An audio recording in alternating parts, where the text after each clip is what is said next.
নমস্কার দর্শক বন্ধুরা, রে স্পোর্টসের পর্দায় আপনাদের সকলকে স্বাগত জানাই। এই মুহূর্তে আমরা রয়েছি যুব ভারত ক্রীড়াঙ্গনে এবং ওড়িশা এফসির বিরুদ্ধে 2-1 গোলে হার ইস্ট বেঙ্গলের। পাশাপাশি জিকসন সিংয়ের লাল কার্ড, যথেষ্ট বিতর্কিত লাল কার্ড, এবং পাশাপাশি প্রথমার্ধেই মাদি তালালের চোট পেয়ে উঠে যাওয়া আজকে ভোগালো ইস্ট বেঙ্গলকে, যার ফলে জয়ের হ্যাটট্রিকের যে হাতছানি ছিল সেটা কিন্তু হাতছাড়া হলো। পাশাপাশি ওড়িশার বিরুদ্ধে এই হারটা যথেষ্ট চাপে ফেলে দিল অস্কার ব্রুজোর দলকে।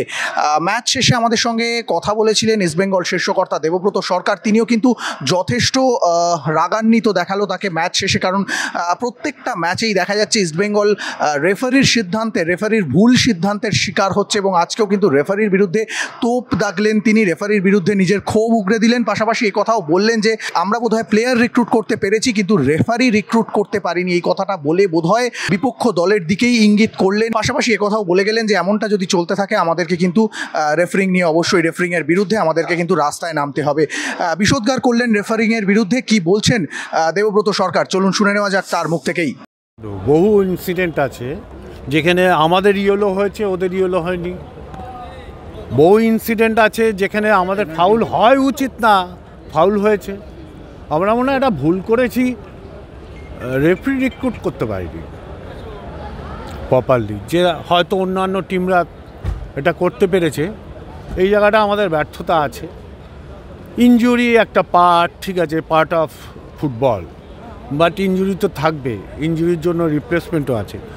এরকম রেফারিং হলে কি করে হবে? এরকম রেফারিং হলে তো কিছু করতে পারবো না। তেজস নাগভেঙ্কর বারবার বিভিন্ন ম্যাচে বিভিন্ন ভুল করেন, তারপরেও তিনি বারবার একটা তেজস না, বহু চক্র আছে। আমার মনে হয় কোনো ইনস্ট্রাকশন থেকে হচ্ছে এগুলো।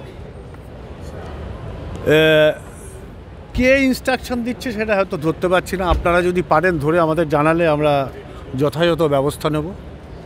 প্রথমে সলকেস্কো, আজকের মহেশের চোটটাও খুব গুরুতর হলো, এটা কি একটা চিন্তার বিষয় হয়ে দাঁড়াচ্ছে দলের কাছে?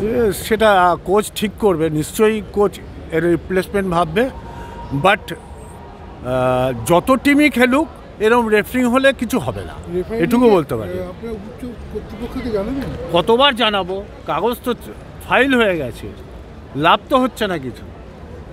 এরপরে দেখি রাস্তায় নামতে হয় কিনা। যুব ভারতী ক্রীড়াঙ্গন থেকে সৌরভ মুখার্জি, রে স্পোর্টস।